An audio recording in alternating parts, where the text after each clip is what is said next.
Buenas tardes. En el video anterior nos referimos acerca de todos aquellos conceptos fundamentales del derecho internacional privado, su naturaleza, sus fuentes. Por lo tanto, en el presente nos adentraremos un poco más en la materia y hablaremos acerca de las normas de colisión y las reglas que permiten dirimir estas normas de colisión que procederemos a explicar. Mi nombre es Gabriela Gómez, soy estudiante de Derecho. Este es el área de internacional privado y contratación privada, y me permito referirles en los siguientes términos el presente escrito de la doctora Victoria. Anteriormente nos habíamos referido a los temas que competen al derecho internacional privado. Uno de ellos corresponde al conflicto de leyes, o también están en los conflictos de jurisdicción y de competencia. Propiamente en el presente hablaremos del conflicto de leyes y específicamente nos referiremos a sus causas, sus definiciones y las reglas con las que se dirimen estos conflictos. Principalmente comenzaremos hablando de la causa de los conflictos de leyes. Para ello necesitamos, manifestar o desarrollar lo que es una ley. Una ley es aquella mediante el cual un legislador crea, modifica, suprime, extingue derechos, obligaciones o prohibiciones, y para este caso en específico del derecho internacional privado lo conocemos como la manifestación soberana más pura de un Estado, que a su vez es capaz de limitarla o restringirla en virtud de la soberanía de otros Estados. Consecuentemente, se necesita establecer cuál es el límite de la ley. Principalmente comenzaremos manifestando que la ley tiene dos características. Primero, es permanente. Esto quiere decir que es obligatoria desde su promulgación hasta su derogatoria. El límite para esta es subjetivo, ya que todos sus efectos son obligatorios para todos, en todo momento, en todo lugar, sin importar en dónde se encuentren.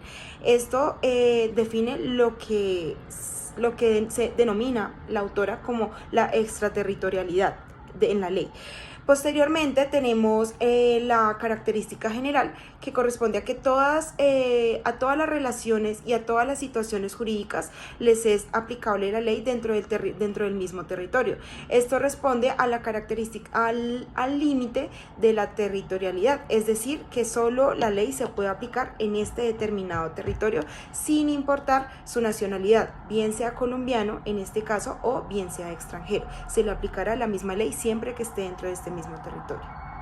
Entonces es aquí donde nos cuestionamos: ¿qué ley será aplicable si una persona, siendo colombiana, por ejemplo, se va de este país, pero sigue teniendo su nacionalidad colombiana?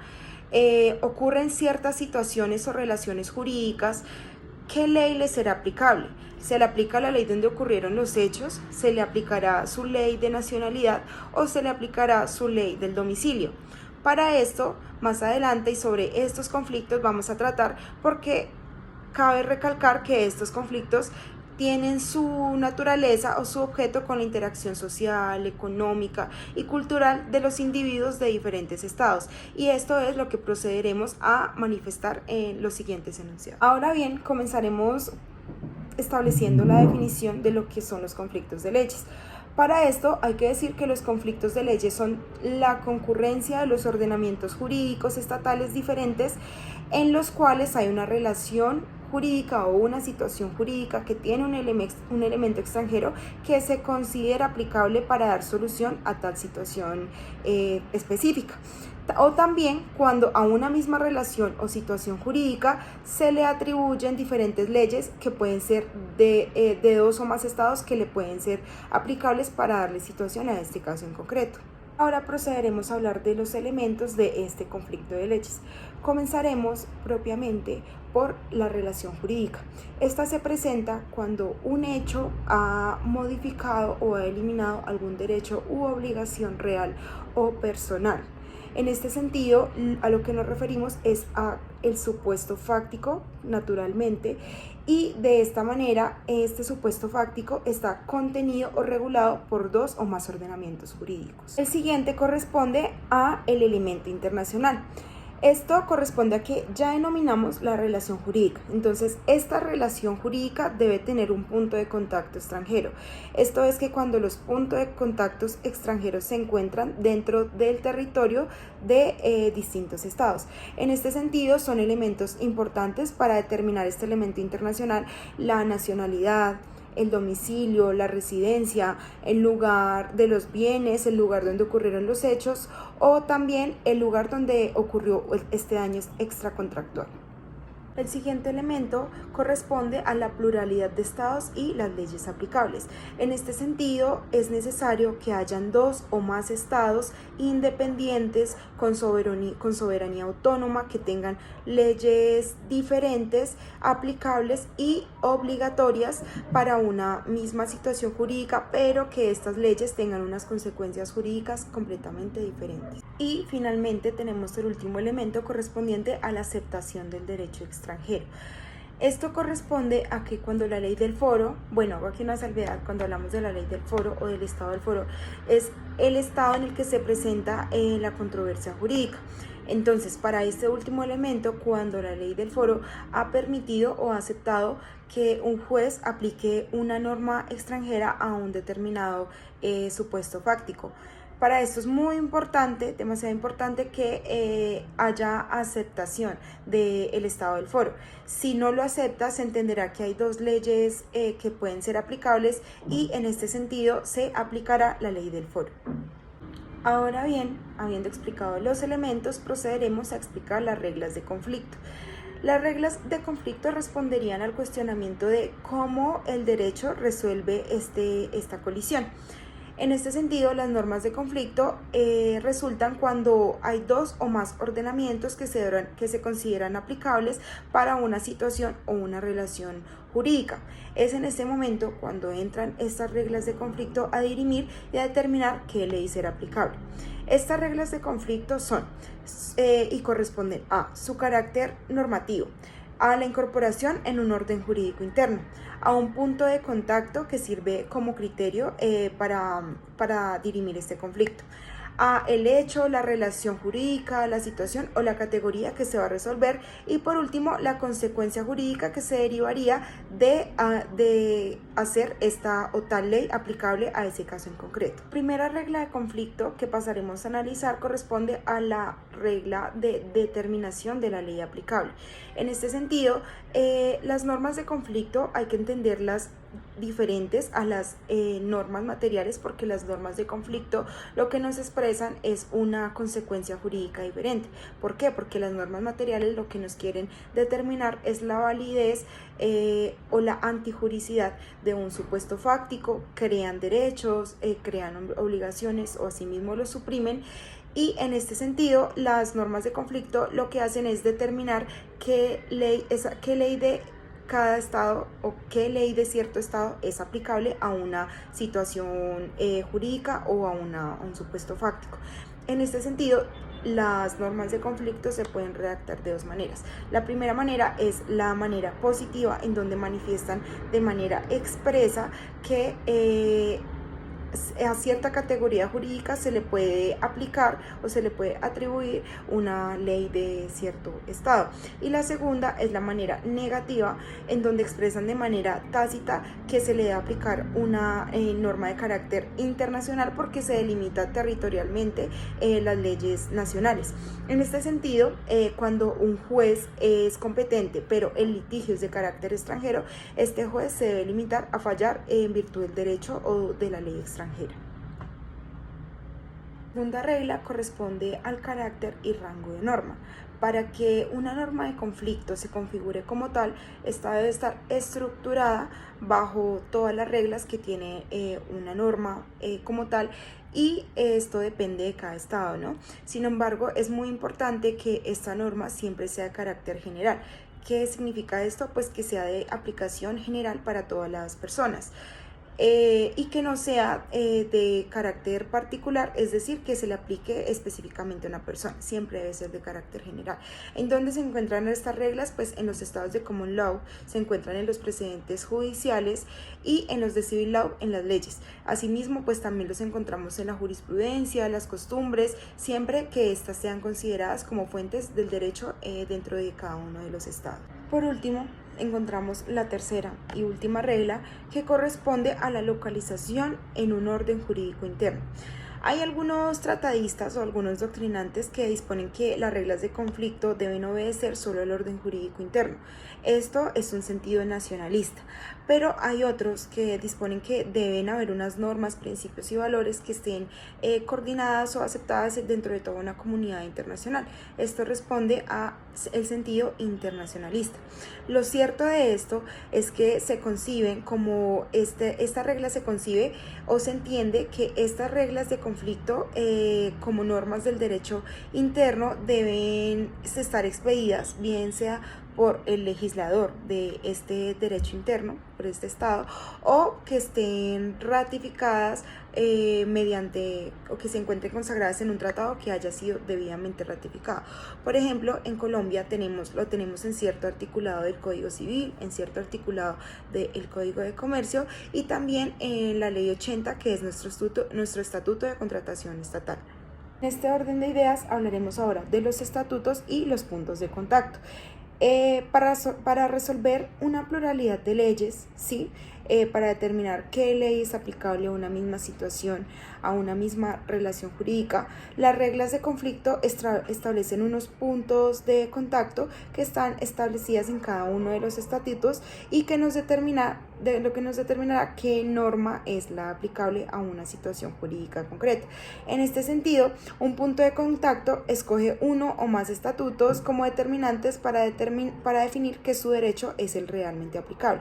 En este momento pasaremos a explicar cuáles son estos estatutos y qué puntos de contacto tiene cada uno para determinar qué norma será la favorable para nuestro caso. El primer estatuto al que nos referiremos corresponde al estatuto personal. Estos son todos los derechos u obligaciones que se encuentran vinculados a los atributos de una persona. En este sentido, las normas que se regulan dentro de estos estatutos corresponden a las normas que son completamente personales y relacionadas al estado civil, al matrimonio, al divorcio, a la filiación y a los alimentos.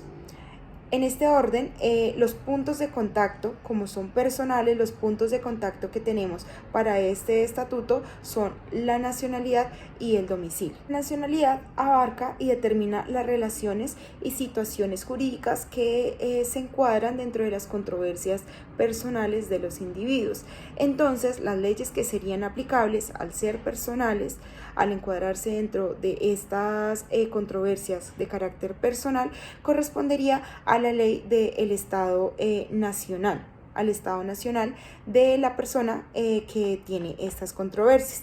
¿Por qué se aplica esta ley y por qué no la del otro estado? Por el vínculo que hay entre el Estado nacional y la persona que pertenece a ese estado. Porque no es un vínculo que ella estrecho, un vínculo nacional, de ese sentido nacional que pueda compartir con el Estado extranjero, sino que es un vínculo que solo comparte con el Estado del que tiene su nacionalidad.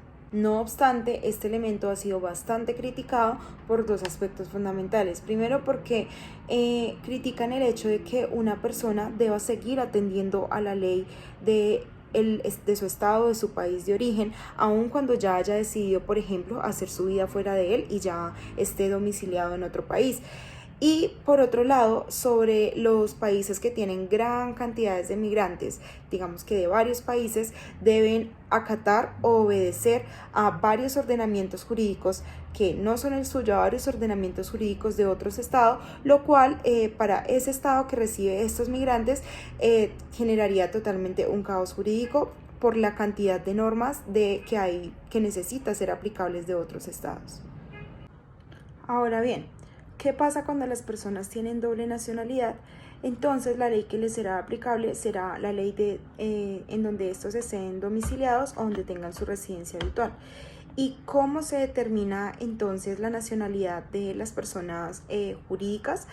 Esto se determinará por el lugar de incorporación, por el lugar de la constitución, de su registro, el lugar de su sede administrativa principal, el lugar donde llevan el control de sus actividades, o también por el estado del cual sus socios sean nacionales.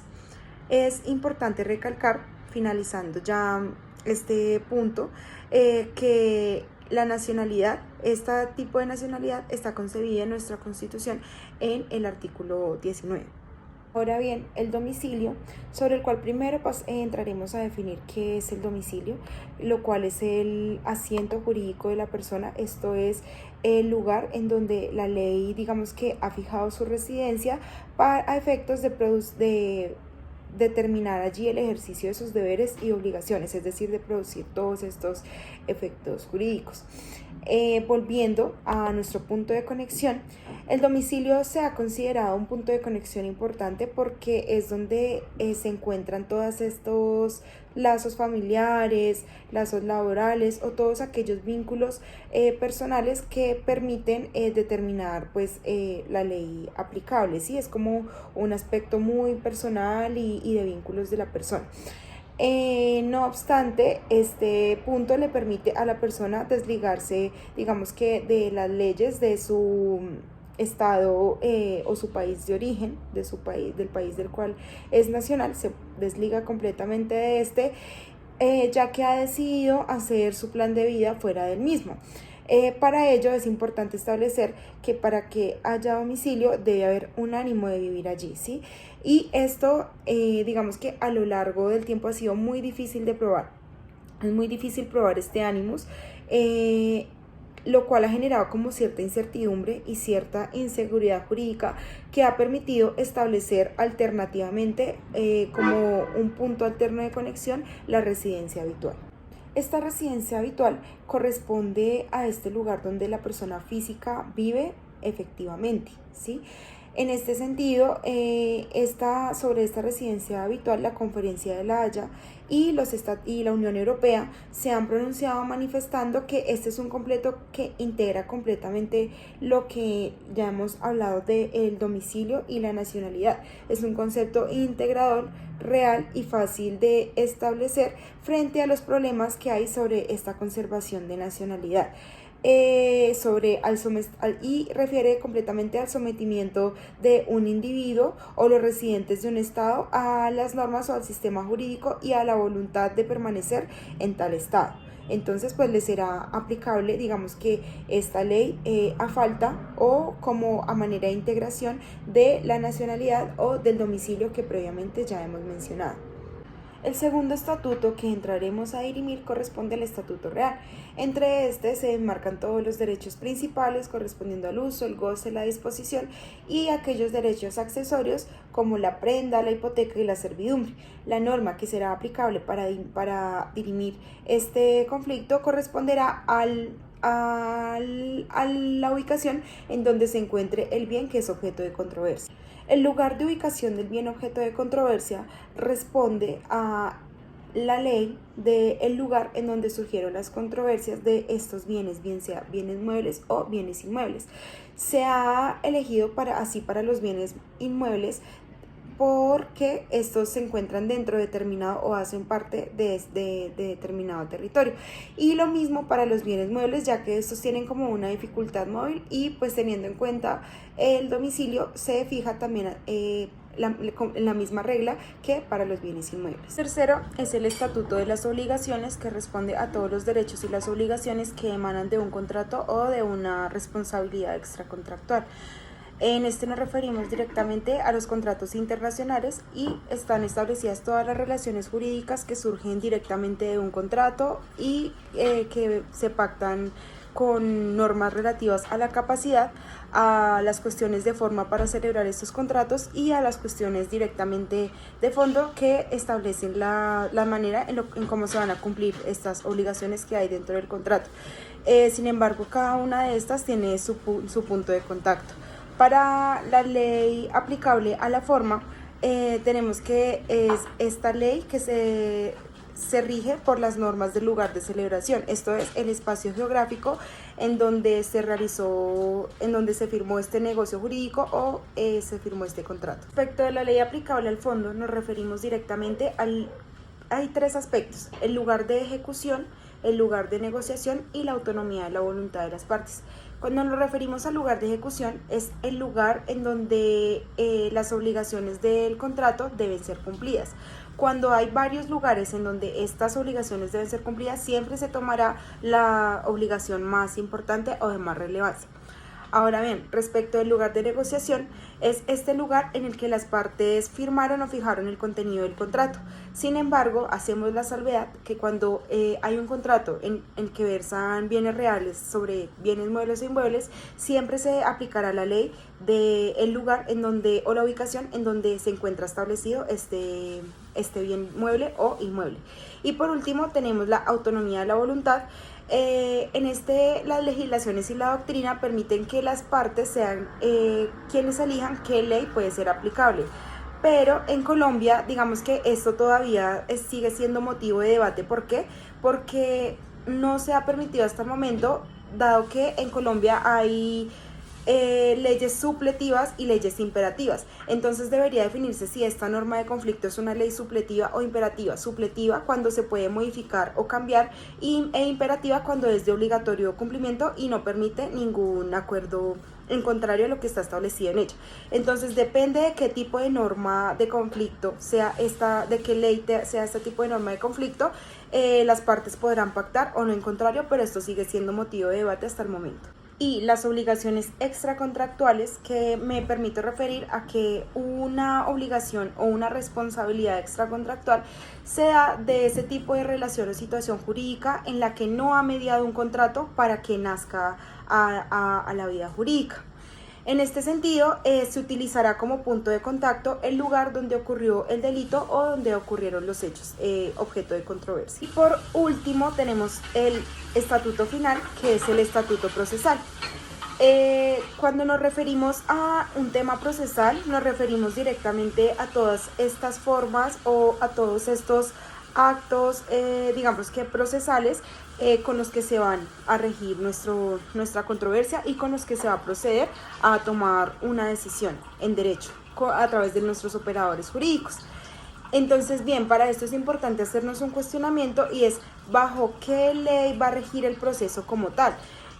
Para esto, la autora definió que se aplicará la ley del foro, es decir, la ley del Estado en donde la controversia con el elemento jurídico es dirimida. Esto significa que se aplicará la ley del Estado en donde se encuentre el juez que va a dirimir esta disputa como tal. Esto responde a lo que el autor ha llamado como territorialidad absoluta. Para finalizar, traigo a colación una frase de Martin Luther King, que dice que la ley y el orden existen con el propósito de establecer justicia y cuando fallan en este propósito se convierten en presas peligrosamente estructuradas que bloquean el flujo hacia el progreso social. La traje a colación para finalizar esta exposición debido a que me parece importante la regulación que se le ha dado al derecho internacional privado, sobre todo abarcando este conflicto de competencias y específicamente este conflicto de leyes, con el fin de que se le dé una manera más sólida de dirimir estos conflictos y que se puedan proteger en términos de igualdad estos conflictos, protegiendo específicamente y naturalmente un derecho tanto de las personas extranjeras como de nosotros nacionales sin que exista alguna distinción.